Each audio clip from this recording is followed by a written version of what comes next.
crush yan. Hindi yan nakaka-antok, di ba? Kasing nagising, alert na alert yan. Okay? Okay? Pag isang bagay na mahalaga, kailangan bang ikwento? Isang bagay na mahalaga, kailangan bang ikwento?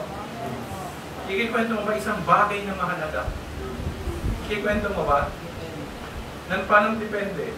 Mahalaga nga siya eh. Kailangan niyang malaman eh. Ikwento mo ba? Yun ngayon yung ating tema ng ating kwento. Okay? Yung ating kwento ay papamagatan kung ikwento mo. Okay? Ito yung English na. Ito yung English na. No? Tell in the ears of thy son and of thy son's sons, that ye may know how that I am the Lord. Okay, English mahaba, no? Tell in the ears of thy son and of thy son's sons, that ye may know how that I am the Lord. Sa madaling salita sa Tagalog, ikwento mo. Okay? Alam siya, no? Okay? Kwento na nga natin. Okay. Okay. Ulit-ulit, ang ating mensahe ngayon ay pinamangatang, tell in the ears of thy son and of thy son's sons, that ye may know how that I am the Lord. Ikwento mo. Okay. Yung dalawa, yung ganda, wala tayo ng okay. The 10 plagues, we are now on the 8th and 9th plague. Okay, tapos na tayo sa una, pangalawa, pangatlo, pang-apat, pang-lima, pang-anim, pang-pito, pang-walo, at pang-siyam na tayong plague. Okay? And the Lord said unto Moses, go in unto Pharaoh, for I have hardened his heart. Okay? Patuloy na pinapaalala ng Panginoon kay Moses na matigas na yung puso ng kakausapin niya. Kakausapin mo pa ba yung matigas na ulo? Eh, sinabi ng Panginoon. Diba? Tigas ng ulo mo, yung kausap yun. Ang hirap kausap nun. Okay? And the heart of his servants, hindi lang siya. Kasama pa yung mga alipores niya. Okay? That I might show this my sign before him, and that thou mayest tell in the ears of thy son and of thy son's sons what things I have wrought in Egypt, and my signs which I have done among them, that ye may know how that I am the Lord. Okay? Bakit daw kailangan kausapin niyo ni Moses? Para ipakita yung kapangyarihan ng Panginoon. Kailangan ba ipakita yung kapangyarihan ng Panginoon? Kailangan ba ipakita yung kapangyarihan ng Panginoon? Meron pa mga tao hindi naniniwala sa Diyos eh. Diba? Para yun sa mga tao na hindi naniniwala sa Diyos. At para rin yun sa mga tao na naniniwala sa Diyos, para malaman nila kung sino talaga ang Diyos. Sino bang makilala ang Diyos? Sabi dyan, sabihin mo, mamaya dyan tayo magpo-focus eh. Pero babasahin muna natin lahat. Maganda po yan. Okay? Inutos yan sa Deuteronomy 6. Okay? Bakit? Ano ba pwede mo ikwento sa anak mo? Ano ba mga bagay na pwede mong ikwento sa anak mo? Wala pa kayong anak eh. Ako, experience, di ba? Mga pinagdaanan namin, yung mga hirap, yung mga saya, dati na. Pwede mong ikwento yun. Pero dito, ang pinapakwento ng Panginoon kung sino siya. Tanda natin na, yung kwento na to, pinapakwento ng Panginoon kung sino ang Diyos. Okay? Sabi dyan, thus saith the Lord God of the Hebrews, how long wilt thou refuse to humble thyself before me? Okay? Para daw to sa mga hambog, mayayabang. Okay? Sino ba yung mga hambog? May mga kilala ba kayo hambog? Yung hindi marunong magpakumbaba. Okay? Mayabang, maglakad pa lang. Yabang. Malakad pa lang, kita mo nakakit yung mayabang, tawag ka ba na? Tataas.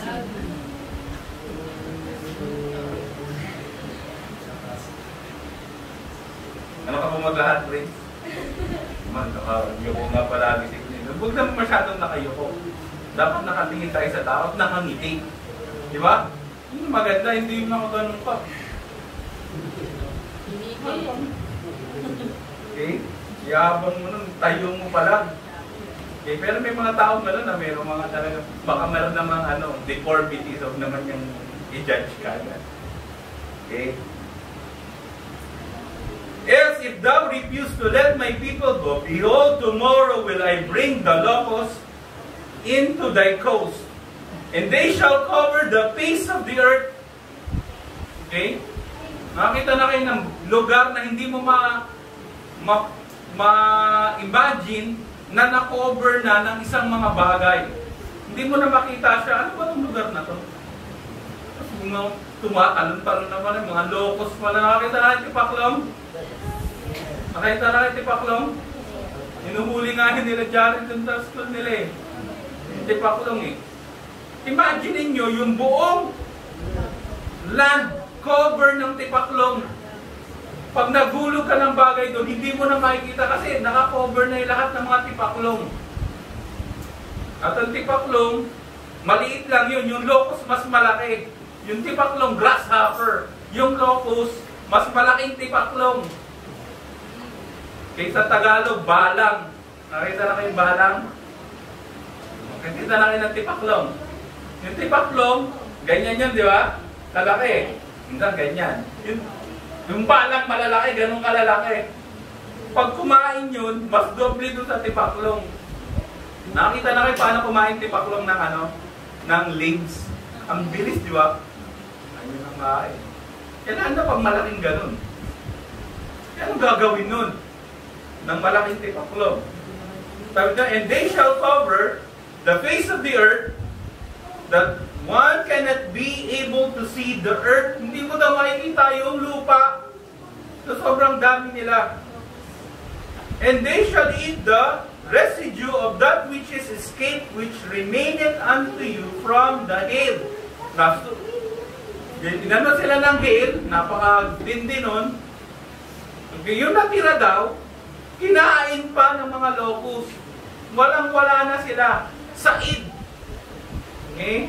Kunyari napunta ka sa isang lugar, nawala yung wallet mo.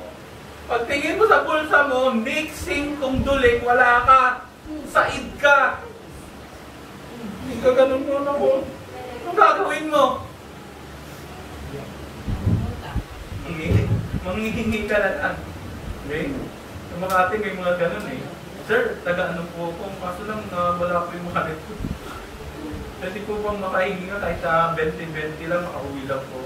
Sa Makati may mga ganun. Ewan ko, kung mandoloko yun. Yung mandoloko sila, bahala na sila.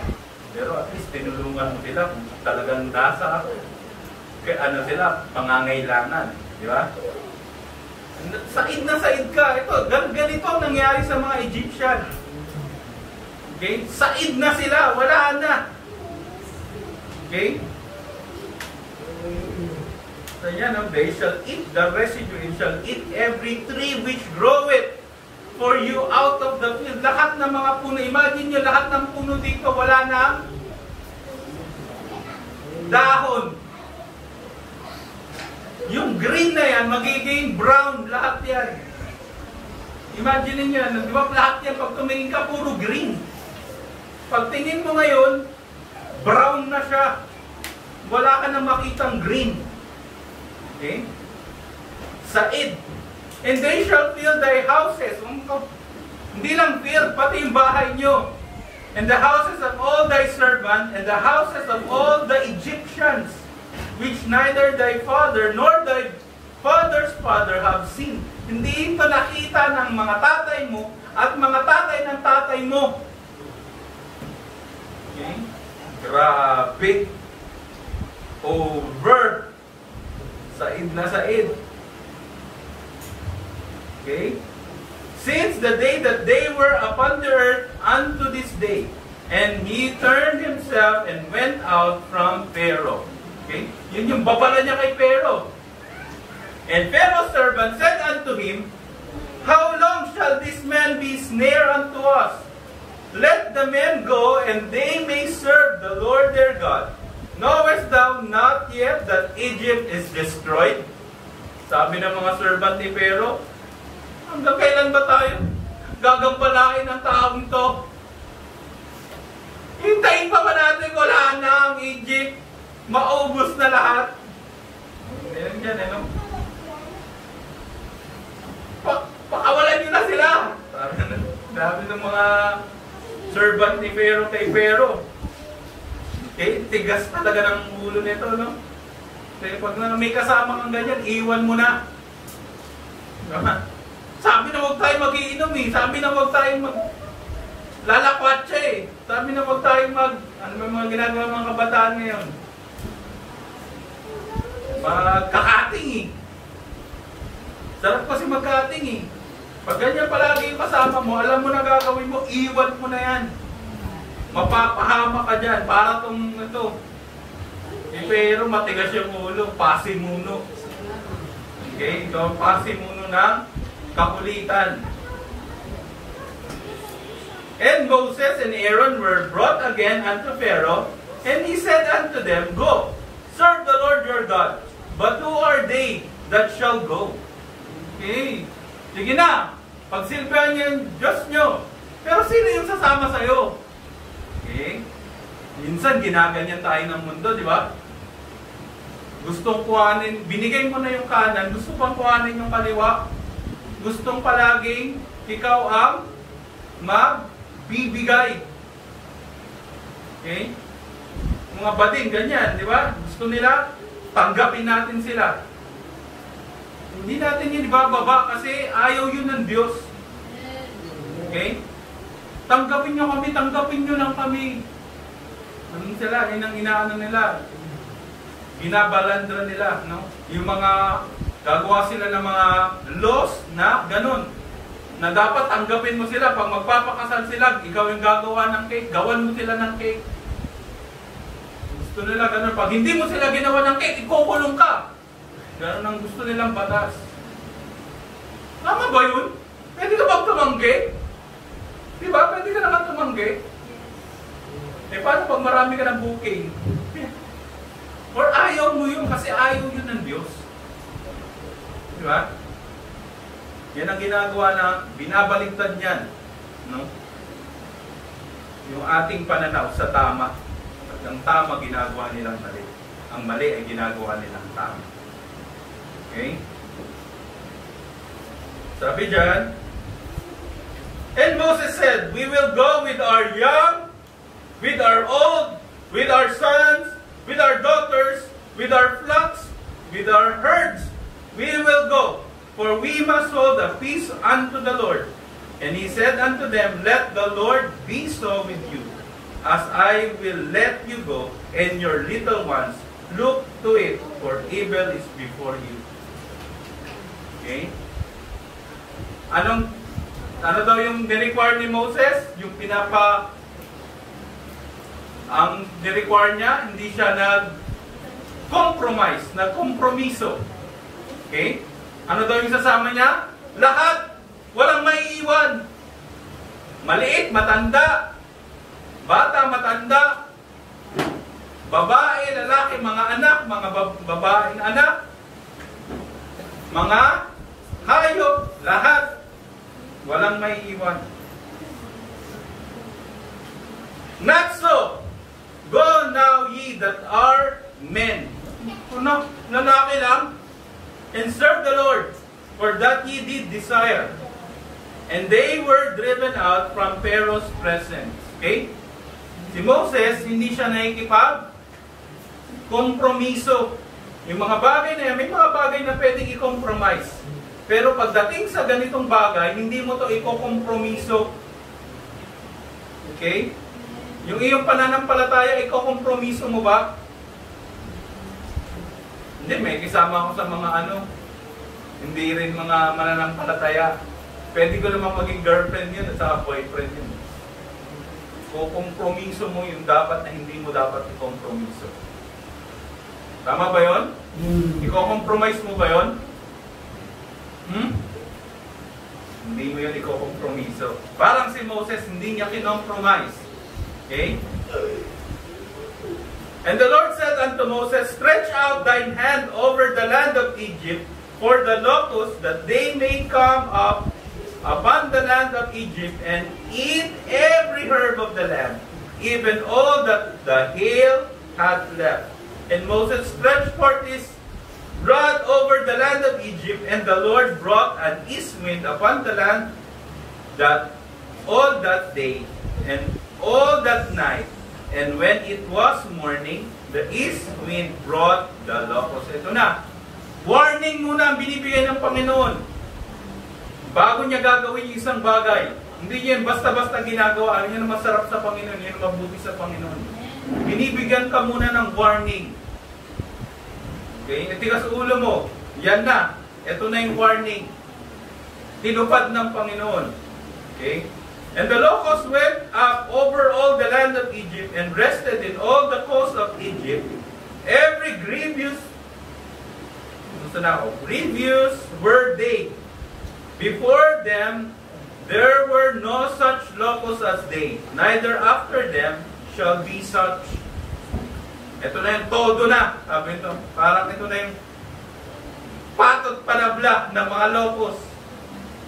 Todo na to. Okay? For they covered the face of the whole earth, so that the land was darkened, and they did eat every herb of the land, and all the fruits of the tree which the hail had left. And there remained not any green thing in the trees, or in the herbs of the field, through all the lands of Egypt. Ubos lahat. Saig. Wala na. Okay? And the Lord said unto Moses, go in unto Pharaoh, for I have hardened his heart. Ito na naman yung ano ng Panginoon. And the heart of his servant, that I might show this my sign before him. Diba tumulit?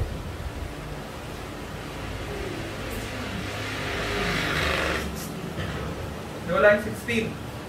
Ano na yung 16? Sign natin 16. Tapos umulit ah. Mali akin ah.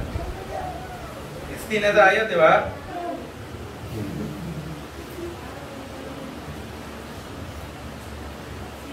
And Pharaoh called for Moses and Aaron in haste.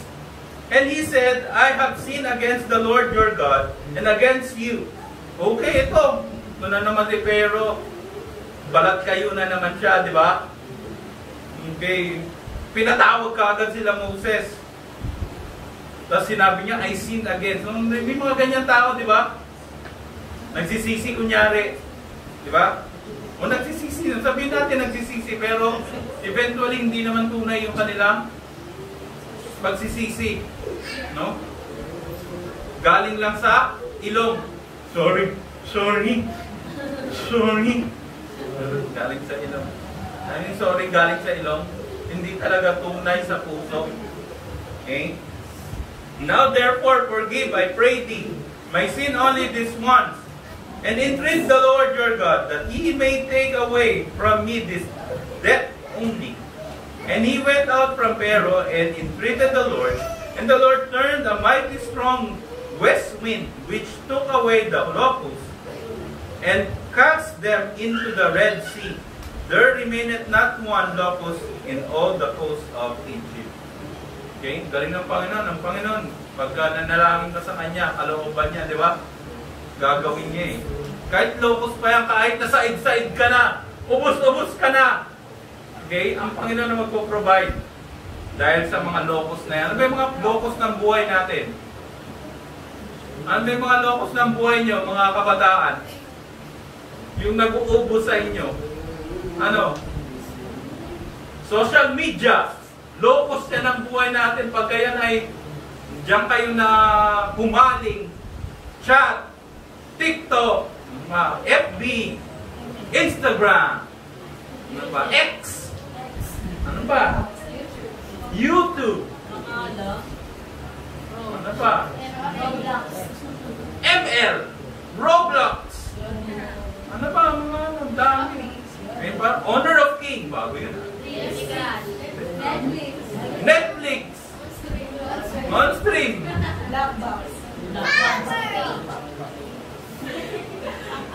Porn sites. Okay, ano ba? Marami. Mga dating app. Okay. Pokemon. Candy Crush. Shopee. Marami. Pagka yan, ubos yung Shopee, lakas magpaubos ng nun. Resource nun. Lazada. Night App. Dami. Magpapaubos sa inyo ng oras. Tama? Barkada. Parang locus din yan. Baga hindi, wala ka sa tamang barkada. Okay? Ubos ka dyan. Okay? Pero ang Panginoon, ang maganda dito, pwede niyang kuhanin yung locus ng buhay natin. Tama? Yung mga balakid, yung mga umuubos ng oras natin, yung umuubos ng ating atensyon, lahat yan ay kayang tanggalin ng Panginoon. Tama? Okay, kung nais mo lang.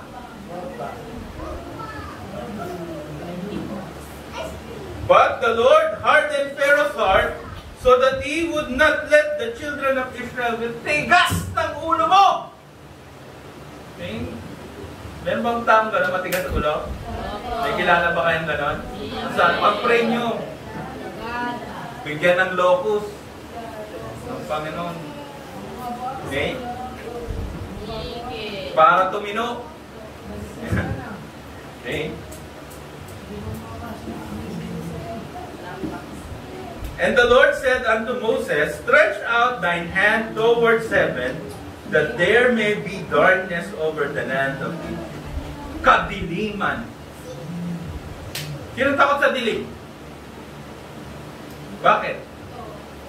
Bakit kayo takot sa dilim? Wala kang makita. Pwede kang madapa. Pwede kang maumpog.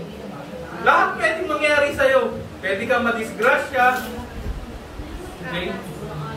Hindi mo alam kung saan ka pupunta. Hindi mo alam kung paano mo gagawin. Kasi madilim. Pumikit ka. Pumikit kayo. Pikit. Okay. Ngayon, pag inutusan ko kayo, nakapikit kayo, at hindi nyo bubuksan yung inyong mga mata, magagawa nyo kaya yung papautos ko? Ng maayos? Hindi.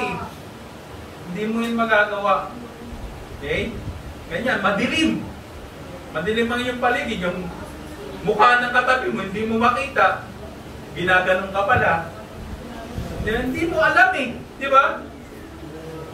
Gusto nyo ba mabuhay ng madilim? O, tingnan natin dito kung anong ginawa ng Panginoon sa Egypt. No? And the Lord said unto Moses, stretch out thine hand toward heaven, that they may be darkness over the land of Egypt, even darkness which may be felt. And Moses stretched forth his hand towards heaven, and there was a thick darkness in all the land of Egypt 3 days. 3 araw na kadiliman. Siguro, kahit na magbukas ka ng posporo, hindi mo bukas eh. Hindi ba? Kahit magbukas ka ng flashlight, lahat ng flashlight, nagkita mo flashlight, ayaw, bubukas. Yung umaga na yan, nagtatakpan ng Panginoon, magiging madilim. Ganun ang ginawa ng Panginoon sa Egypt. Ang dilim nun. Tingnan natin kung anong ginawa nila. Okay? And they saw not one another. Hindi nila makita yung isa't isa. Neither rose any from his place for 3 days. Wala nang tumayo kasi wala kang makita. Kung nasaan ka nun, nung nagdumilim, nandun ka na lang. Kasi hindi mo nga makita kung saan ka pupunta.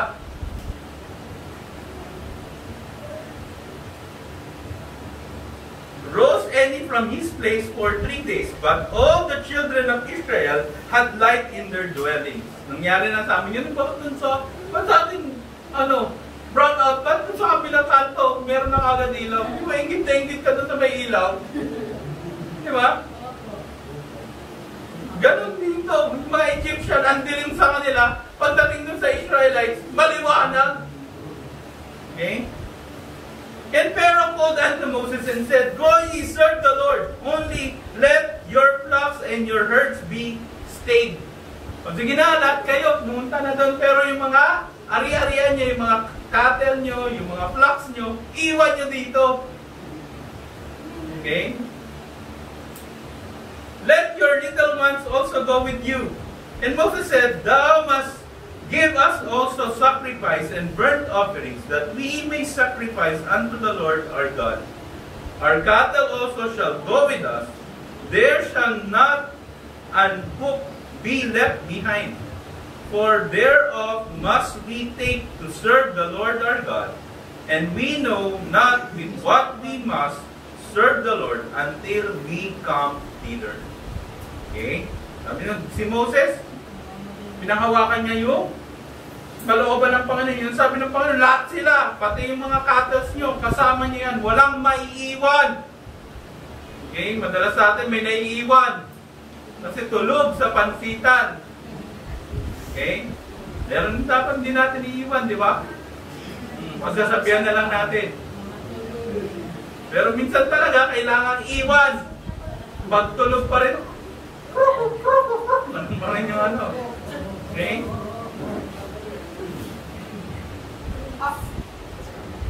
Sabi dyan, and Pharaoh said unto him, Get thee from me, take it to thyself, see my face no more. Ganun katindi, no? Lahat na napagdaanan mo na siyam na plague na yon. Okay? Okay, sabi dyan, pag nagkita pa tayo, mamamatay ka na. Sabi dyan, yung face thou shalt die. And Moses said, Thou hast spoken well. Kung anong sinabi mo, maganda yun. Moses, I will see thy face again, no more. Hindi na tayo magkikita. Ang hirap mong kausap. Kaya natutuwa si Moses nun. Diba? Napapunta ka ng Panginoon, ang hirap kausap niya ang Panginoon.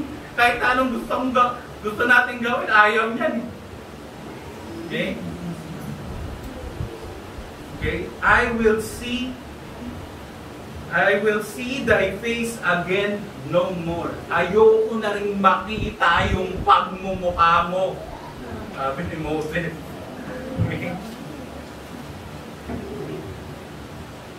Yan yung kwento. Ano yung dalawang plague? Ano yung dalawang plague? Locust, kawalan, ubusan, at yung darkness. Wala kang makita. Okay? Tingnan natin yan on a spiritual capacity or basis ng spiritual. Okay?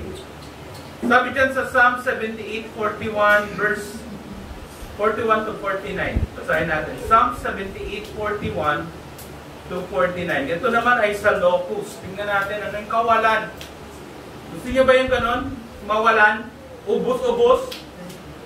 Minsan may mga tao, ginugusto yun eh. Ubos biyaya. Pag nagkaroon ng pera, gastos kagad. Okay, bili ng ganito, bili ng ganon. Okay? Hindi nag-i-impok para sa pagdating ng kawalan. Okay? Tingnan natin. Psalms. Mabasa nga. Psalms 78. Read. He hated rock and tempted God, and imitate the Holy One of Israel. They remembered not his hand, nor the day when he delivered them from the enemy. How he had brought his signs in Egypt, and his wonders in the field of Zoan, and had turned their rivers into blood, and their floods, that they could not drink. He sent diverse sorts of lights among them, which devoured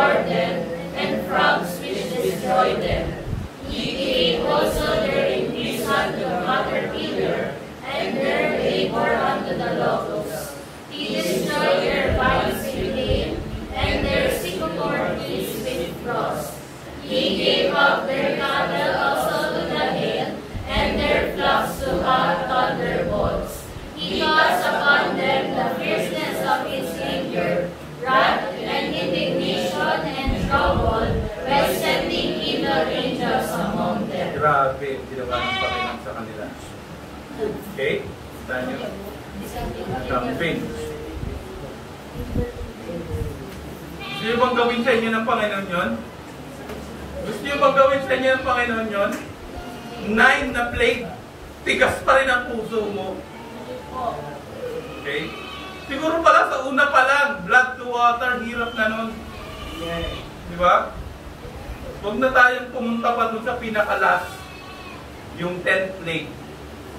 Okay? Pero yun yung pagkukwentuhan natin next week. Okay, huwag ka lang walang mawawala. 10th plague na tayo next week. Actually, hindi pa, pero papunta na tayo dun. Okay? Kailan na yun? Kailan na tayo magkikita susunod?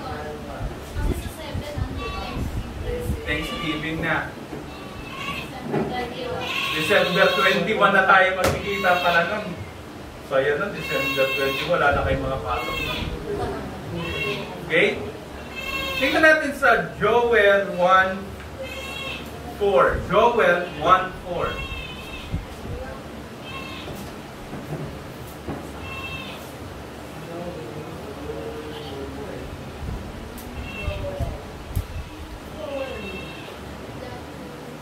Okay, go. Basa, Joel 1:4. That which the farmer hath left hath the locust eaten, and that which the locust hath left hath the cankerworm eaten, and that which the cankerworm hath left hath the caterpillar eaten. Okay, ganun sila katindi, no? Taga-ubos. Okay? Taga-ubos ng resources. Eh, huwag rin kayong maging isang locus, no? Kristiyanong locus. Alam niyo yung Kristiyanong locus? Walang ginagawa, kundi taga-kain lang, taga-ubos, imbis na utusan ka, no? Inutusan ka, mali pa yung inutos sa'yo. Di ba? Huwag kang maging locus, taga-ubos ka ng resource. Inuulit pa yung mga resources para sa'yo. Okay? Huwag tayong maging Kristiyanong locus. Okay? Yan yung mga locus ng buhay natin. Pero maganda dyan, bago bigay sa'yo ng Panginoon yan, bibigyan ka muna ng warning. If you heed, ikaw ay sumunod, ikaw ay nakinig. Okay, hindi yun bibigay sa'yo ng Panginoon. Pero pag matigas ang ulo mo, boom! Ubus ka ng locus ng buhay. Okay? Tingnan natin sa Judges 7:12. Judges 7:12. Tayo tapusin na natin dyan. Anong sabi dyan? 7:7.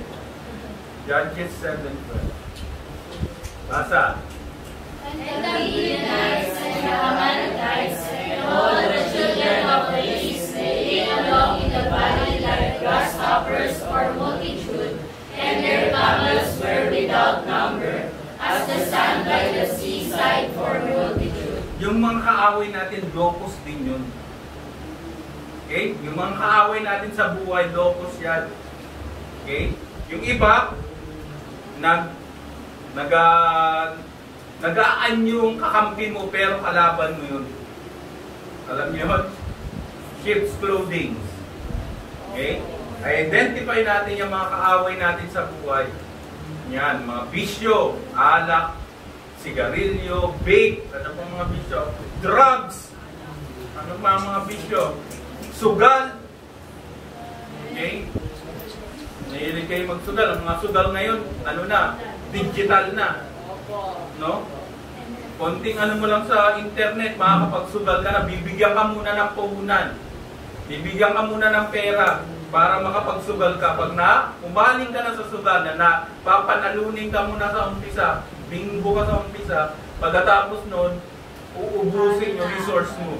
Talo ka na, parang locus ng buhay yan. Online gambling. Okay. Online sabong. Lahat ng online na kalokohan, nandyan na. Okay. Kaya mag-ingat kayo paggamit ng internet. Locus din yan. Okay? Mabuti kung ginagamit natin sa tama, pwede yan. Pero pag ginamit yan sa kamalian, ang dami-daming mga locus dyan sa internet. Uubusin tayo niya. Okay? Sabi sa Matthew 11:30, Okay, ito ang maganda sa Panginoon. Pag tayo ay nahumaling na at nalokos na ng buhay, sabi niya ng Panginoon sa Matthew 11:30, babasa. For my yoke is easy, and my burden is light.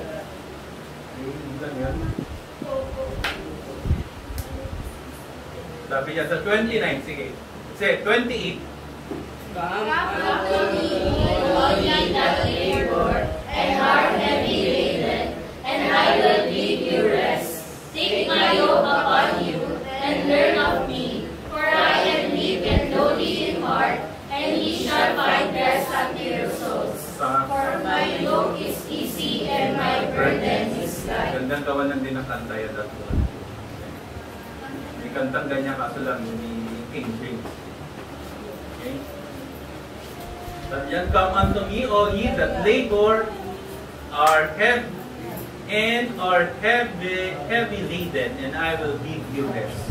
Bigyan tayo ng kapahingahan dyan sa mga lokos ng buhay. Okay? Ganda ba sa Panginoon? Kung gusto mo sa lokos ng buhay, mamili ka. Okay? Darkness. Nakadiliman. Tignan natin sa Psalm 69:23. Okay, lokos, tapos na tayo. Okay, mabuti ang Panginoon. Pag tayo nabibigatan na, kanino tayo lalapit? Kanino tayo lalapit? Sa Diyos. Sinong Diyos? Wala na iba. Okay, maganda. Siya nagsalita niya. Ang Panginoon Yesus nagsabi niya. Okay, Psalm 69:23. Babasa. Let their eyes be darkened, that they see not, and make their noise continually to shake. Okay, yan. Pag ang Panginoon, hindi lamang yung mata mo, yung pinadilim, kundi ang pinadilim na yung puso mo, mahirap na yun. Okay? Pag pinadilim ng Panginoon ang puso mo, pero pinadilim na ng Panginoon ang puso niya. Harden his heart. Pinatigas. Okay? Nakakain na kayo ng tinapay na matigas? Oo. Ma-appreciate mo ba yun? Hindi po. Huwag mo lang ilagay sa kape kasi walang tinapay na matigas sa may kape. Pero nakakita ng tinapay, ang tigas. Pag binato mo kayo, masakit na eh. Okay? Eh paano yun kung tinapay, naging bato na? Pagkagat mo, ang galat ng ngipin mo. Okay, tingnan natin sa Isaiah 9:19. Isaiah 9:19.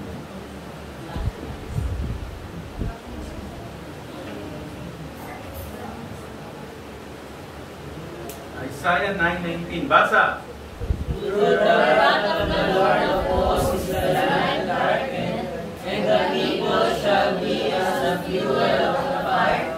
No one shall spare his brother. Grabe yan, yung mga ano yan, pag dinarken na ng Panginoon, pinaitin ng Panginoon. Sa Job 38:2. Job 38:2. Sino ba madilim? Okay. Nakakita na kayong bahay na madilim? Masarap ba doon sa bahay na madilim? Okay, lahat ng mga gandang lugar, lahat lighted. May mga ganda yung lighting. Sa mall, nakakita na kayo ng mall, maganda. Pumunta kami ng Shangri-La, ang ganda ng Shangri-La, ang ganda ng ilaw. Naging iba-iba yung kulay. Okay? Basa! Who is this that darkened, counsel by words without knowledge? Kay Job yan, no? Na ano nila, no? Gusto mo bang bigyan ka ng mga counsel na dark? Okay, ano yung mga counsel na dark? Na walang knowledge. Yung mga impluensya ng sanlibutan. Yan yung mga dark na counsel. Okay, ano yung dark counsel? Mga anong masasama? Ano yung masasama? Ano yung mga counsel na masasama? Bigyan nyo nga ako counsel ng mga masasama. Huwag mo sundin yung tatay mo. Hindi totoo sinasabi niyan. Follow your heart. Yan. Follow your heart. Kung anong nasa puso mo, sundin mo. Amen. Tama ba yun? May ka doon. Tama ba yun? Kung ano yung nasa puso mo, your heart is deceitful above all things and desperately wicked. Who can know it? Yun ang sabi ng Panginoon. Follow your heart. Ay, mahal ko na siya. Nasama ka na. Dami ngayon sa FB. Nawawala. Please. Share. Yung nawawala na yung babae, mga babae nawawala. Ba't nawawala yung babae? Naglalayas yun, sumasama sa lalaki. Okay? Gusto nyo ba yun? Maglalayas kayo, sasama kayo sa isang lalaki. Wag na wag yung gagawin yung sana wala ditong ganun. Makikita ko sa FB, nawawala si ano. Tapos sumama na yung sa lalaki.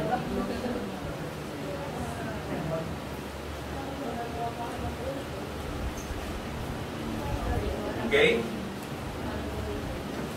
Eh sino daw ang magbibigay sa atin ng liwanag? Basahin natin dito sa 1 John 1:9 to 13. Sabay-sabay tayo. Okay, ready? Go! That was the true light, which lightened every man that cometh into the world. He was in the world, and the world was made by him, and the world knew him not.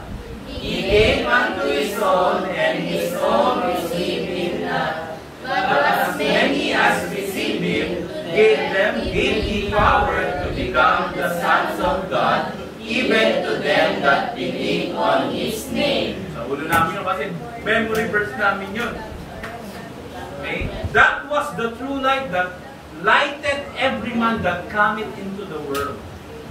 Okay? Kung merong darkness, salamat sa Panginoon, merong light. At ang light na yun ay si Jesus Christ, ang Panginoong Jesus. Amen. Imaginin mo, wala ang Panginoong Jesus, patay tayo lahat, nasa kadiliman tayo lahat. Amen. Sino ba nasa kadiliman? Amen po. Ayaw natin. Ngayon!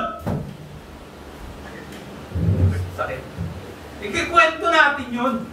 Dapat natin i-share sa iba. Sabi doon, sasabihin mo sa anak mo, sa anak ng anak mo. Okay? Bakit? Mahalaga ba yun? Pinakamahalaga yun. Okay, sabi sa Deuteronomy 6, basahin natin, 1 to 9. Deuteronomy 6, 1 to 9. Diyan po ako magtatapos. Ikwento mo kung gaano kabuti ang Panginoon at gaano siya magparusa sa mga tao na ayaw sa Kanya. Okay? Sabi lang, basahin natin. Ready? Now these are the commandments, the statutes, and the judgments, which the Lord your God commanded to teach you, that ye might do it in the land which ye go to possess it. That thou mightest fear the Lord thy God, To keep all his statutes and his commandments, which I command thee, thou and thy son, and thy son's son, all the days of thy life, and that thy days may be prolonged. Hear therefore, O Israel, I will observe to do it, that it may be well with thee, and that it may increase mightily, as the Lord God of thy fathers hath promised thee, in the land that floweth with milk and honey. Hear, O Israel, the Lord our God is one Lord. Okay na yun. Nasaan na yun? Sabi dyan, ano sabi dyan? Thou shalt love the Lord thy God with all thine heart, and with all thy soul, and with all thy might. And these words which I command thee, this day shall be in thine heart, and thou shalt teach them diligently unto thy children, and shalt talk of them when they sitteth in thine house, and when they walkest by the way, and when thou liest down, and when thou risest up. Pagkikwentuhan nyo daw yun. Ikwento mo! Okay? And thou shalt bind them for a sign upon thine hand, and thine shall be a frontlets between thine eyes. Ibig Ibig sabihin nun, maglalagay ka ba dito nun? Hindi. Ibig sabihin nun, isa puso mo. Sauluhin mo yung salita ng Panginoon. Pag sa ulo mo yung salita ng Panginoon, madali mo siyang ma-share. Madali mo siyang sasabi sa iba. Madali mo siyang maikikwento sa magiging anak mo. At sana yung magiging anak mo, ikikwento rin yun sa magiging anak niya. At anak ng anak ng anak. Gusto niyo bang pagkwentuhan ang salita ng Panginoon? Opo. O mga walang kwentang bagay, anime, gano'n. Talaga Alan J. Sarap pagkwentuhan ang salita ng Panginoon. Sana kalakihan natin. Di ba? Hindi yung mga walang kwentang bagay yung pinagkakwentuhan natin. Chismis. Ay, kala mo yun si Gasto Gante. Puro gano'n ang pinagkakwentuhan. Pagkwentuhan yung salita ng Panginoon. Hindi sana, pinapanalangin ko magkaroon din dito ng Bible quiz. Para maganda yun. Para pag may Bible quiz, pinagkikwentuhan namin yun eh. Ano mo, ilan yung ganito? Ikwentuhan yun eh. Kasi nga, nire-ready natin yung puso natin sa isang bagay na quiz. Pero ang quiz ng pinaka-quiz natin, yung quiz ng buhay natin. Okay? Pagkwentuhan natin yan. Pag nagdaan na kayo, panalangin nyo. Makita niyo yung kabutihan ng Panginoon at ikwento niyo siya sa inyong mga tayong manalangin. Panginoon, maraming salamat kong muli sa umaga nito. Salamat, Panginoon, sa plague, the 8th and 9th plague, the locust and darkness. Salamat, Panginoon. At pinakita niyo, Panginoon, spiritually. Okay? Madalas, Panginoon, kami salat, kami nalulokos, nababalang ng buhay. Salamat, Panginoon, nandiyan kayo. Diyan kayo para kami isang rito. Kami nahihirapan man. Noon din, Panginoon, ang kasalanan sa pagiging pagpasok sa kadiliman, Panginoon. Maraming mga bagay sa liputan, ino-offer sa amin. Mga dark na kaisipan. Salamat, Panginoon, kayo ang aming true life. Kayo, Panginoon, ang nagbigay ng kalinawagan. Sa inyong mga salita, kung anong dapat namin. Salamat, Panginoon. Ingatan niyo, Panginoon, ang inyong mga salita sa aming mga buhay, sa aming mga puso, sa uluhin namin sila, Panginoon, para kami naman, Panginoon, ay handa na ibahagi ito sa aming mga magiging anak. Pag-usapan ito sa aming pang-araw-araw na pamumuhay. Salamat, Ama. Hindi mo tinago ang iyong mga salita. Salamat po mo. Sa pangalan ng Panginoon Jesus. Amen. Ganda.